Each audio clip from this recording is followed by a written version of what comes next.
ಮತ್ತೆ ಸ್ವಾಗತ. ಹಿಂದಿನ 2 ವಿಡಿಯೋಗಳಲ್ಲಿ ಪ್ರತಿ ಕುಟುಂಬವನ್ನು ಮೌನವಾಗಿ ಬಾಧಿಸುವ ಒಂದು ವಿಷಯವನ್ನು ನಾವು ತಿಳಿದುಕೊಂಡೆವು. ಹಣದುಬ್ಬರ ನಮ್ಮ ಹಣದ ಮೌಲ್ಯವನ್ನು ನಿಧಾನವಾಗಿ ಕಡಿಮೆ ಮಾಡುತ್ತದೆ. ಜೀವನದಲ್ಲಿ ಬೇಕಾಗುವ ಬಹುತೇಕ ಎಲ್ಲದರ ಬೆಲೆಯನ್ನು ಇದು ಹೆಚ್ಚಿಸುತ್ತದೆ ಎಂಬುದನ್ನು ನಾವು ನೋಡಿದೆವು. ಅದು ಶಿಕ್ಷಣ ಆಗಿರಲಿ, ಆರೋಗ್ಯ ಆಗಿರಲಿ, ಆಹಾರ ಆಗಿರಲಿ ಅಥವಾ ನಿವೃತ್ತಿಯಾಗಿರಲಿ. ಸಮಸ್ಯೆ ಗೊತ್ತಾಗುವುದು ಪ್ರಯಾಣದ ಅರ್ಧ ಭಾಗ ಮಾತ್ರ. ಇಂದು ನಾವು ಪರಿಹಾರದತ್ತ ಹೆಜ್ಜೆ ಇಡೋಣ. ಭಾರತದಲ್ಲಿ ಲಭ್ಯವಿರುವ ಪ್ರಮುಖ ಹೂಡಿಕೆಯ ಮಾರ್ಗಗಳನ್ನು ನಾವು ಅರ್ಥಮಾಡಿಕೊಳ್ಳೋಣ. ಪ್ರತಿಯೊಂದೂ ಏನು ಲಾಭ ನೀಡುತ್ತದೆ? ಅದು ಎಲ್ಲಿ ಚೆನ್ನಾಗಿ ಕೆಲಸ ಮಾಡುತ್ತದೆ? ಅದು ಎಲ್ಲಿ ಕಡಿಮೆ ಬೀಳುತ್ತದೆ? ಮತ್ತು ಅದನ್ನು ಯಾರು ಪರಿಗಣಿಸಬೇಕು? ಇಂದಿನ ವಿಡಿಯೋ ಅನ್ನು ಒಂದು ಪೂರ್ಣ ರಸ್ತೆ ಎಂದು ಭಾವಿಸಿ. ಮುಂದಿನ ವಿಡಿಯೋಗಳಲ್ಲಿ ಅತ್ಯಂತ ಪ್ರಮುಖ ಹೂಡಿಕೆ ಆಯ್ಕೆಗಳಲ್ಲಿ ಒಂದಾದ ಮ್ಯೂಚುವಲ್ ಫಂಡ್ಸ್ ಅನ್ನು ಇನ್ನೂ ಆಳವಾಗಿ ನೋಡೋಣ. ಖರ್ಚು ಮಾಡಿದ ಮೇಲೆ ಉಳಿದಿದ್ದೇ ಉಳಿತಾಯ ಎಂದು ಹೆಚ್ಚಿನ ಜನರು ನಂಬುತ್ತಾರೆ. ದುರದೃಷ್ಟವಶಾತ್ ಇದರಿಂದ ಸಾಮಾನ್ಯವಾಗಿ ಬಹಳ ಕಡಿಮೆ ಉಳಿತಾಯ ಆಗುತ್ತದೆ. ಯಶಸ್ವಿ ಹೂಡಿಕೆದಾರರು ಇದಕ್ಕೆ ತದ್ವಿರುದ್ಧ ವಿಧಾನ ಅನುಸರಿಸುತ್ತಾರೆ.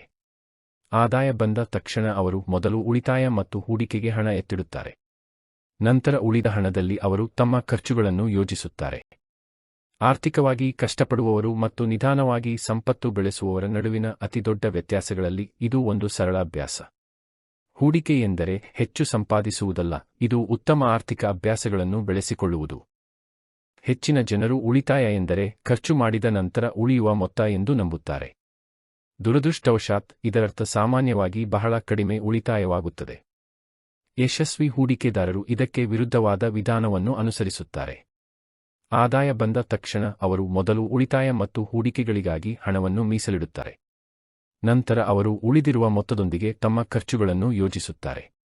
ಈ ಸರಳ ಅಭ್ಯಾಸವು ಆರ್ಥಿಕವಾಗಿ ಕಷ್ಟಪಡುವ ಜನರು ಮತ್ತು ಕ್ರಮೇಣ ಸಂಪತ್ತನ್ನು ನಿರ್ಮಿಸುವವರ ನಡುವಿನ ದೊಡ್ಡ ವ್ಯತ್ಯಾಸಗಳಲ್ಲಿ ಒಂದಾಗಿದೆ. ಹೂಡಿಕೆ ಮಾಡುವುದು ಹೆಚ್ಚು ಗಳಿಸುವ ಬಗ್ಗೆ ಅಲ್ಲ, ಇದು ಉತ್ತಮ ಆರ್ಥಿಕ ಅಭ್ಯಾಸಗಳನ್ನು ಬೆಳೆಸುವ ಬಗ್ಗೆ ಆಗಿದೆ. ಮುಂದೆ ಹೋಗುವ ಮೊದಲು ನಾವು ಈಗಾಗಲೇ ಕಲಿತಿದ್ದನ್ನು ಬೇಗ ನೆನಪಿಸಿಕೊಳ್ಳೋಣ. ಹಣದುಬ್ಬರ ನಮ್ಮ ಸುತ್ತಲಿನ ಎಲ್ಲದರ ಬೆಲೆಯನ್ನು ಮೌನವಾಗಿ ಹೆಚ್ಚಿಸುತ್ತದೆ. ನಮ್ಮ ಉಳಿತಾಯ ಖಾತೆಯಲ್ಲಿ ಆರಾಮವಾಗಿ ಇರುವ ಹಣ 10 ವರ್ಷಗಳ ನಂತರವೂ ಅದೇ ರೀತಿ ಕಾಣಬಹುದು. ಆದರೆ ಅದು ನಿಜವಾಗಿ ಖರೀದಿಸಬಹುದಾದದ್ದು ಬಹಳ ಕಡಿಮೆಯಾಗುತ್ತದೆ. ಅದಕ್ಕಾಗಿಯೇ ನಾವು ನಮ್ಮ ಸಂಪತ್ತನ್ನು ಹಣದ ಪ್ರಮಾಣದಿಂದ ಮಾತ್ರ ಅಳೆಯಬಾರದು. ಅದರ ಖರೀದಿ ಶಕ್ತಿಯ ಬಗ್ಗೆಯೂ ನಾವು ಯೋಚಿಸಬೇಕು. ಖರೀದಿ ಶಕ್ತಿಯನ್ನು ರಕ್ಷಿಸುವುದೇ ಹೂಡಿಕೆಯ ನಿಜವಾದ ಗುರಿ. ನೀವು ನೋಡಬಹುದು. ಈ ಚಿತ್ರವನ್ನು ಒಮ್ಮೆ ನೋಡಿ ಹಣದುಬ್ಬರದಿಂದಾಗಿ ಖರ್ಚುಗಳು ಹೇಗೆ ಬೆಳೆಯುತ್ತಲೇ ಇರುತ್ತವೆ ಎಂಬುದನ್ನು. ಅದೇ ಸಮಯದಲ್ಲಿ ಅದೇ ಹಣದುಬ್ಬರದಿಂದಾಗಿ ನಿಮ್ಮ ಹಣದ ಮೌಲ್ಯ ಇಳಿಯುತ್ತಲೇ ಇರುತ್ತದೆ. ಉಳಿತಾಯ ಮತ್ತು ಹೂಡಿಕೆ ಒಂದೇ ಎಂದು ಅನೇಕ ಜನರು ಭಾವಿಸುತ್ತಾರೆ. ಅವು ಒಂದೇ ಅಲ್ಲ. ಉಳಿತಾಯ ನಿಮ್ಮ ಹಣವನ್ನು ರಕ್ಷಿಸುತ್ತದೆ.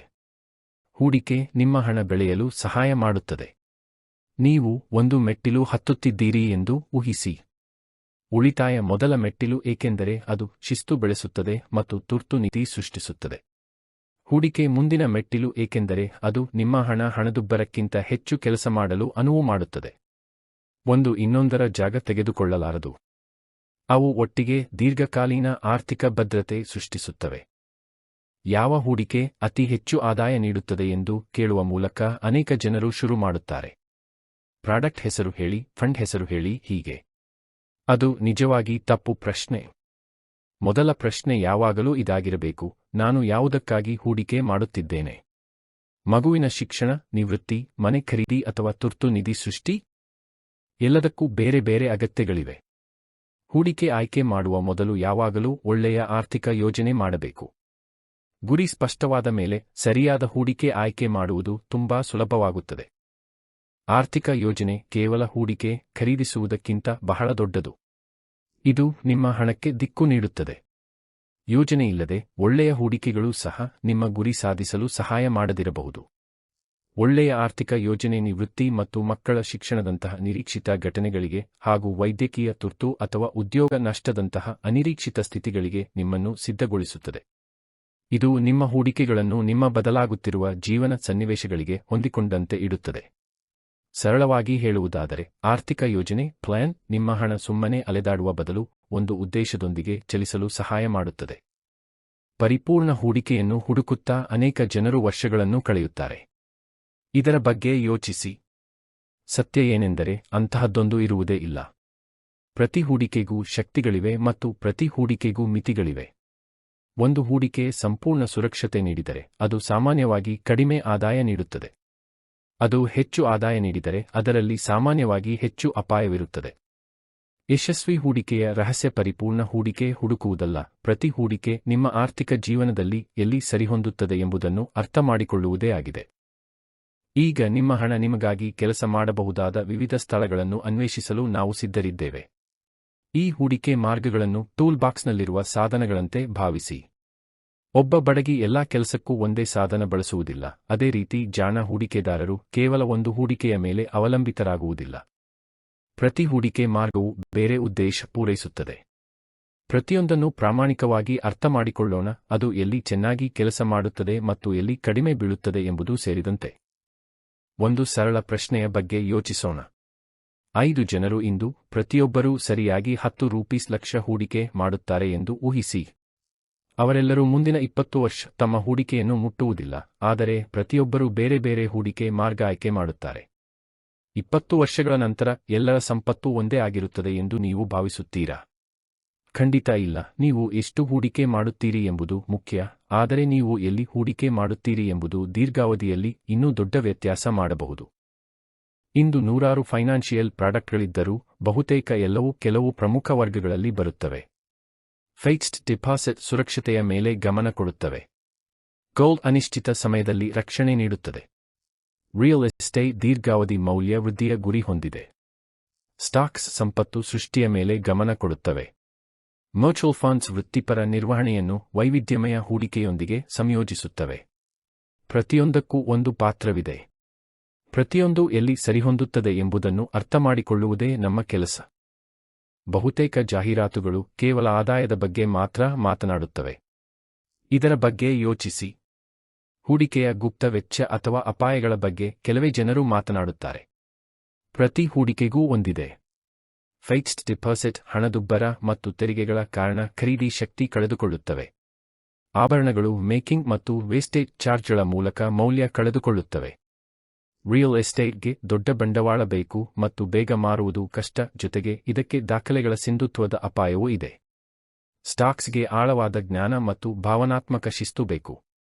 ಮ್ಯೂಚುವಲ್ ಫಂಡ್ಸ್ನಲ್ಲಿ ಸರಿಯಾದ ಫಂಡ್ ಆಯ್ಕೆ ಮತ್ತು ಹೂಡಿಕೆಯಲ್ಲಿ ಮುಂದುವರಿಯುವುದು ಅಗತ್ಯ. ಈ ಗುಪ್ತ ವೆಚ್ಚ ಮತ್ತು ಅಪಾಯಗಳನ್ನು ಅರ್ಥಮಾಡಿಕೊಳ್ಳುವುದು ನಮ್ಮನ್ನು ಉತ್ತಮ ಹೂಡಿಕೆದಾರರನ್ನಾಗಿ ಮಾಡುತ್ತದೆ. ರಿಯಲ್ ಎಸ್ಟೇಟ್ ಭಾರತದ ಅತ್ಯಂತ ಪ್ರಿಯ ಹೂಡಿಕೆಗಳಲ್ಲಿ ಒಂದು. ಆದರೆ ಒಂದು ಮುಖ್ಯ ಮಿತಿಯನ್ನು ಅರ್ಥಮಾಡಿಕೊಳ್ಳೋಣ.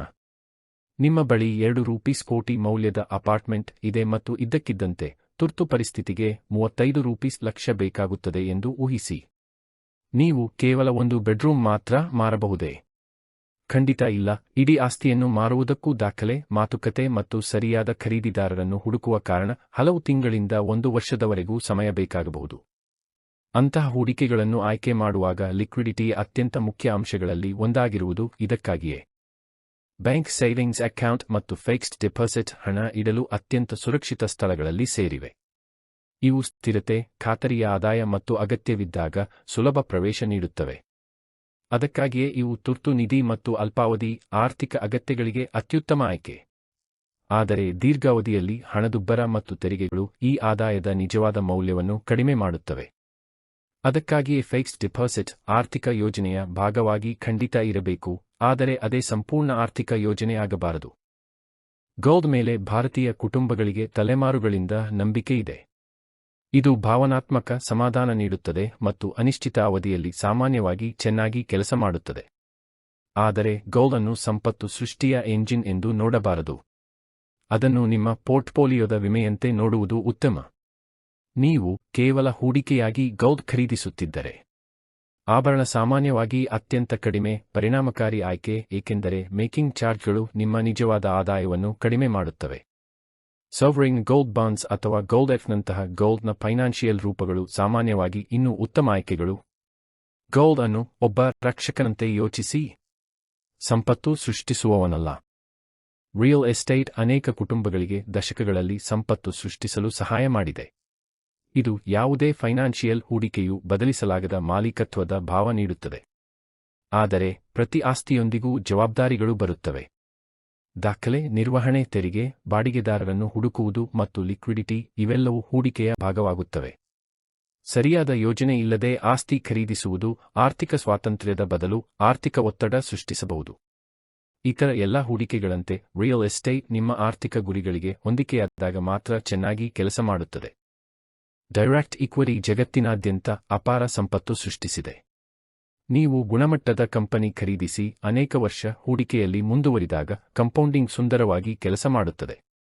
ಆದರೆ ಯಶಸ್ವಿ ಷೇರು ಹೂಡಿಕೆಗೆ ಟ್ರೇಡಿಂಗ್ ಖಾತೆ ತೆರೆಯುವುದಕ್ಕಿಂತ ಜ್ಞಾನ, ಸಂಶೋಧನೆ, ತಾಳ್ಮೆ ಮತ್ತು ಭಾವನಾತ್ಮಕ ನಿಯಂತ್ರಣ ಬಹಳ ಹೆಚ್ಚು ಬೇಕು. ಅನೇಕ ಹೂಡಿಕೆದಾರರು ಮಾರುಕಟ್ಟೆ ಏರಿದಾಗ ಖರೀದಿಸುತ್ತಾರೆ ಮತ್ತು ಇಳಿದಾಗ ಮಾರುತ್ತಾರೆ. ಈ ವರ್ತನೆ ಸಂಪತ್ತನ್ನು ಹಾಳುಮಾಡುತ್ತದೆ. ಡೈರೆಕ್ಟ್ ಈಕ್ವಿಟಿ ಬುದ್ಧಿವಂತಿಕೆಗಿಂತ ಶಿಸ್ತಿಗೆ ಹೆಚ್ಚು ಪ್ರತಿಫಲ ನೀಡುತ್ತದೆ.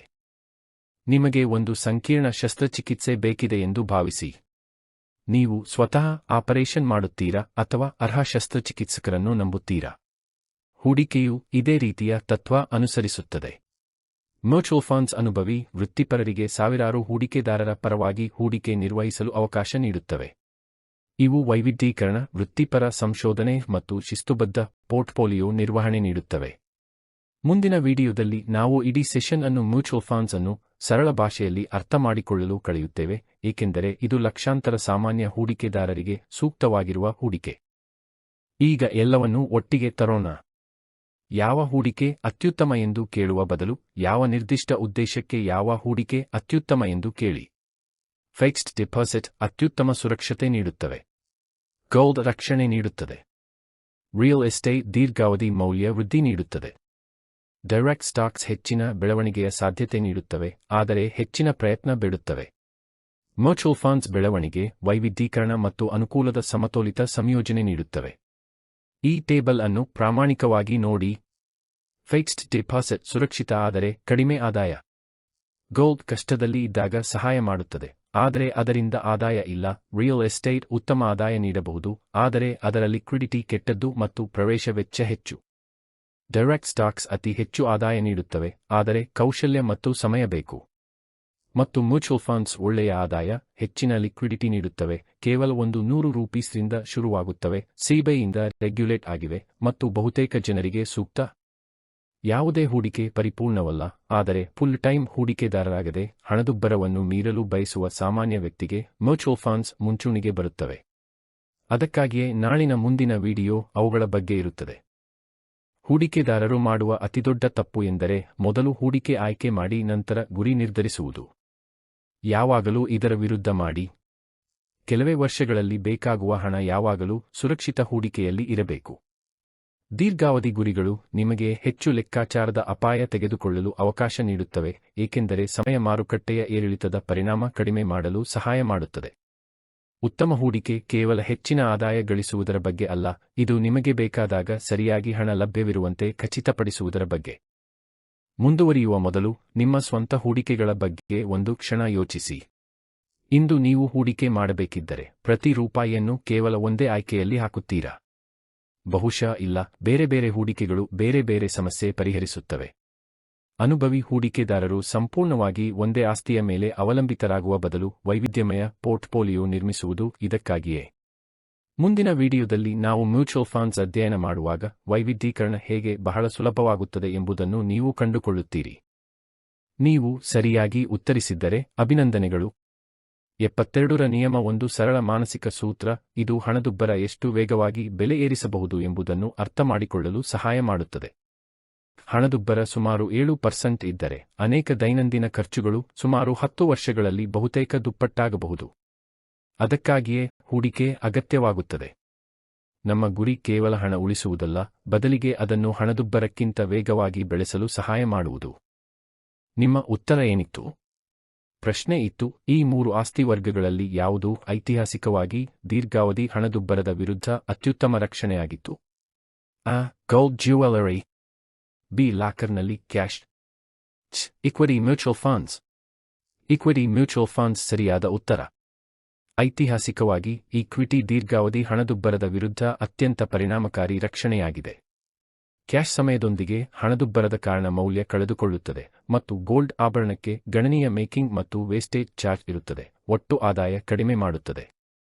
ಇಕ್ವಿಟಿ ಹೂಡಿಕೆಗಳು ಕಂಪನಿಗಳ ಗಳಿಕೆ ಮತ್ತು ಕಂಪೌಂಡಿಂಗ್ ಬಳಸಿ ಹಣದುಬ್ಬರವನ್ನು ಮೀರಿ ನಿಜವಾದ ಸಂಪತ್ತು ಸೃಷ್ಟಿಸುತ್ತವೆ.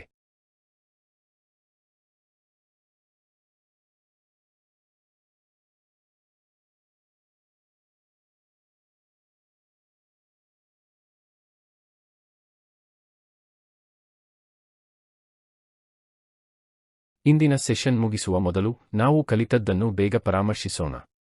ಹೂಡಿಕೆ ಎಂದರೆ ಅತಿ ಹೆಚ್ಚು ಆದಾಯ ನೀಡುವ ಮಾಂತ್ರಿಕ ಪ್ರಾಡಕ್ಟ್ ಹುಡುಕುವುದಲ್ಲ, ಇದು ನಿಮ್ಮನ್ನೇ ನಿಮ್ಮ ಗುರಿಗಳನ್ನು ಅರ್ಥಮಾಡಿಕೊಂಡು ಅದಕ್ಕೆ ಅನುಗುಣವಾಗಿ ಸರಿಯಾದ ಹೂಡಿಕೆ ಆಯ್ಕೆ ಮಾಡುವುದು. ಪ್ರತಿ ಹೂಡಿಕೆಗೂ ಒಂದು ಪಾತ್ರವಿದೆ. ಅವುಗಳನ್ನು ಬುದ್ಧಿವಂತಿಕೆಯಿಂದ ಸಂಯೋಜಿಸಿದಾಗ ಅವು ದೀರ್ಘಾವಧಿ ಆರ್ಥಿಕ ಭದ್ರತೆ ನಿರ್ಮಿಸಲು ಸಹಾಯ ಮಾಡಬಹುದು. ಇಂದಿನ ಪ್ರಶ್ನೆ ಇಲ್ಲಿದೆ. ತಕ್ಷಣ ಸರಿಯಾಗಿ ಉತ್ತರಿಸುವ ಬಗ್ಗೆ ಚಿಂತಿಸಬೇಡಿ. ಗುರಿ ನಿಮ್ಮನ್ನು ಯೋಚಿಸುವಂತೆ ಮಾಡುವುದು. ಎಲ್ಲಾ 4 ಆಯ್ಕೆಗಳನ್ನು ಎಚ್ಚರಿಕೆಯಿಂದ ಓದಿ ಮತ್ತು ನಿಮ್ಮ ಉತ್ತರವನ್ನು ಕಮೆಂಟ್ನಲ್ಲಿ ಪೋಸ್ಟ್ ಮಾಡಿ. ಮುಂದಿನ ಎಪಿಸೋಡ್ನ ಆರಂಭದಲ್ಲಿ ನಾವು ಸರಿಯಾದ ಉತ್ತರದ ಬಗ್ಗೆ ಚರ್ಚಿಸುತ್ತೇವೆ. ವಾರೆನ್ ಬಫೆಟ್ ದೀರ್ಘಕಾಲದ ಹೂಡಿಕೆ ಪಾಲುದಾರ ಚಾರ್ಲಿ ಮಂಗರ್ ಆಗಾಗ ಹೂಡಿಕೆದಾರರಿಗೆ ನೆನಪಿಸುತ್ತಿದ್ದರು, ಸಂಪತ್ತು ಸಾಮಾನ್ಯವಾಗಿ ಪದೇ ಪದೇ ಖರೀದಿ ಮಾರಾಟದಿಂದ ಅಲ್ಲ, ಬದಲಿಗೆ ಒಳ್ಳೆಯ ಆಸ್ತಿಗಳಲ್ಲಿ ತಾಳ್ಮೆಯಿಂದ ಹೂಡಿಕೆಯಲ್ಲಿ ಇರುವುದರಿಂದ ಸೃಷ್ಟಿಯಾಗುತ್ತದೆ. ಸಮಯ ಹೂಡಿಕೆಯಲ್ಲಿ ಅತ್ಯಂತ ಶಕ್ತಿಶಾಲಿ ಅಂಶಗಳಲ್ಲಿ ಒಂದು. ಇಂದು ನಾವು ಸಂಪೂರ್ಣ ಹೂಡಿಕೆ ಪ್ರಪಂಚವನ್ನು ಅನ್ವೇಷಿಸಿದೆವು. ಮುಂದಿನ ವಿಡಿಯೋದಲ್ಲಿ ನಾವು ಮ್ಯೂಚುವಲ್ ಫಂಡ್ಸ್ ಕಡೆಗೆ ನಮ್ಮ ವಿವರವಾದ ಪ್ರಯಾಣ ಆರಂಭಿಸುತ್ತೇವೆ. ಮ್ಯೂಚುವಲ್ ಫಂಡ್ಸ್ ಎಂದರೇನು, ಅವು ಹೇಗೆ ಕೆಲಸ ಮಾಡುತ್ತವೆ ಅಥವಾ ಅವು ನಿಮಗೆ ಸೂಕ್ತವೇ ಎಂದು ನೀವು ಎಂದಾದರೂ ಯೋಚಿಸಿದ್ದರೆ ಮುಂದಿನ ಎಪಿಸೋಡ್ ತಪ್ಪಿಸಿಕೊಳ್ಳಬೇಡಿ, ಏಕೆಂದರೆ ನಾವು ಈ ಎಲ್ಲಾ ಪ್ರಶ್ನೆಗಳಿಗೂ ಸರಳ ಭಾಷೆಯಲ್ಲಿ ಉತ್ತರಿಸುತ್ತೇವೆ. ಇಂದು ನಿಮ್ಮ ಅಮೂಲ್ಯ ಸಮಯವನ್ನು ನನ್ನೊಂದಿಗೆ ಕಳೆದದ್ದಕ್ಕೆ ಧನ್ಯವಾದಗಳು. ಈ ಸೆಷನ್ ಹೂಡಿಕೆಯ ಪ್ರಪಂಚವನ್ನು ನಿಮಗೆ ಸ್ವಲ್ಪ ಸರಳ ಮತ್ತು ಅರ್ಥಪೂರ್ಣವಾಗಿಸಿದೆ ಎಂದು ನಾನು ಭಾವಿಸುತ್ತೇನೆ. ಇಂದಿನ ಚರ್ಚೆಯಲ್ಲಿ ನಿಮಗೆ ಏನಾದರೂ ಪ್ರಯೋಜನ ಸಿಕ್ಕಿದ್ದರೆ ದಯವಿಟ್ಟು ಲೈಕ್, ಶೇರ್ ಮತ್ತು ಸಬ್ಸ್ಕ್ರೈಬ್ ಮಾಡಿ. ಇದರಿಂದ ನಾವು ಒಟ್ಟಿಗೆ ನಮ್ಮ ಸಮುದಾಯದಲ್ಲಿ ಆರ್ಥಿಕ ಜಾಗೃತಿ ಹೆಚ್ಚಿಸಬಹುದು. ಮುಂದಿನ ಎಪಿಸೋಡ್ವರೆಗೆ ಕಲಿಯುತ್ತಲೇ ಇರಿ, ಬುದ್ಧಿವಂತಿಕೆಯಿಂದ ಹೂಡಿಕೆ ಮಾಡುತ್ತಲೇ ಇರಿ ಮತ್ತು ನಿಮ್ಮ ಆರ್ಥಿಕ ಭವಿಷ್ಯದ ಚೆನ್ನಾಗಿ ಕಾಳಜಿ ವಹಿಸಿ. ಒಂದು ಸಣ್ಣ ಸೂಚನೆ, ಬೈ ಡಿಸ್ಕ್ಲೈಮರ್. ಮ್ಯೂಚುವಲ್ ಫಂಡ್ ಹೂಡಿಕೆಗಳು ಮಾರುಕಟ್ಟೆ ಅಪಾಯಗಳಿಗೆ ಒಳಪಟ್ಟಿವೆ. ದಯವಿಟ್ಟು ಎಲ್ಲಾ ಸ್ಕೀಮ್ ಸಂಬಂಧಿತ ದಾಖಲೆಗಳನ್ನು ಎಚ್ಚರಿಕೆಯಿಂದ ಓದಿ. ಈ ಕಂಟೆಂಟ್ ಸಂಪೂರ್ಣವಾಗಿ ಶೈಕ್ಷಣಿಕ ಉದ್ದೇಶಕ್ಕಾಗಿ ಮಾತ್ರ ಮತ್ತು ಇದನ್ನು ಫೈನಾನ್ಷಿಯಲ್ ಸಲಹೆ ಅಥವಾ ಖರೀದಿ ಮಾರಾಟದ ಶಿಫಾರಸು ಎಂದು ಪರಿಗಣಿಸಬಾರದು.